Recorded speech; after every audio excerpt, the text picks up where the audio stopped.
we've got a mix that's already been limited. So we've got no headroom. Why is this an issue? Well, it's going to clip if we do too much processing, any boosting, more compression could ruin the vibe of the track, so we are pretty limited, no pun. So what's the point? What am I looking for? I'm just looking for clarity, check if it's loud enough for DJs, double check the overall balance. So the first thing I'm going to do, particularly in this instance, is I'm going to check the loudness. We can see we're at -8, 8.5, which isn't bad and is definitely fine for this genre especially. So that's fine. We might get a little bit more out of it. I can hear the vocals are jumping out, but I'm going to check the frequency analyzer anyway. So we've got this big chunk here, which is obviously the vocals. Now this isn't a massive issue if it sounds good, but unfortunately it'll be the thing that triggers my compression and limiting later down the line in the chain. So if I can control that early on without destroying it, that's what I'll do. So I've got this rack, and firstly I'm going to start with cutting, and I always start with cutting. I advise everyone else to start with cutting. So just with one cut alone, let's see if you can hear that.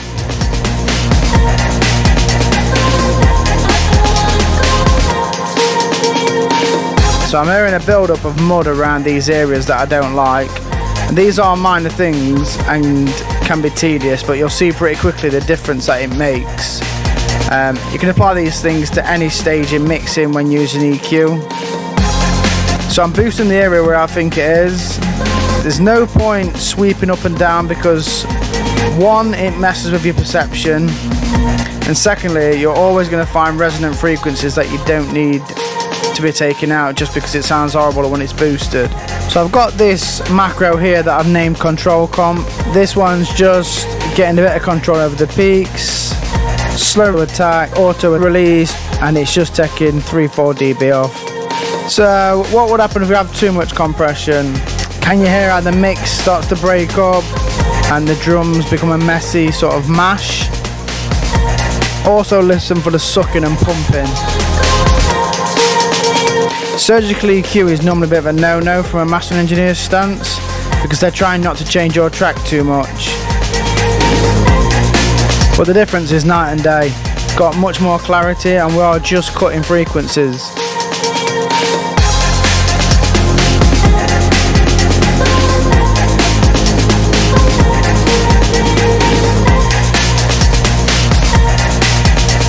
I'm not just sweeping around, they're things that are jumping out to me.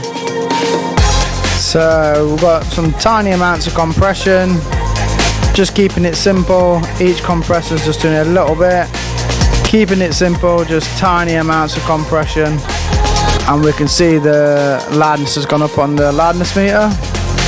Now if you have specific issues, like I can hear the vocals are a bit loud and I don't like how it jumps out the mix, we can see here on span, and we could try something like a multi-band for that.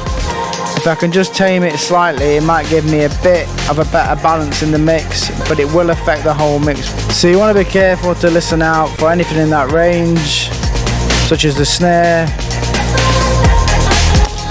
The reverb of the vocals might be louder than the actual vocal itself. So we just want enough just to tame it.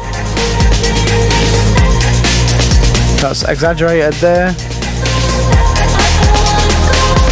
And remember, this is just a tool. I'm throwing in the tool to fix the specific job. Don't just throw a multi-band on your master because, you know, people do it. You don't need it.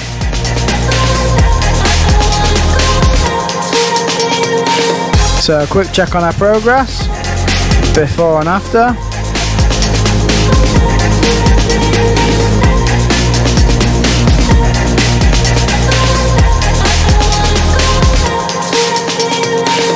So if we want some width, just so it's not so flat and boring as a mix, this will add a subtle amount of audible interest, if you like, without playing too much with the phase of the whole track. That's some widening tools tend to do.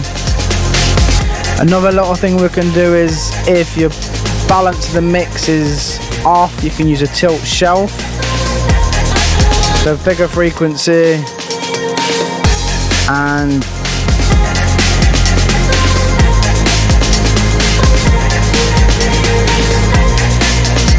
you can do this according to your reference or how span's looking, things like that. That's just another little tip.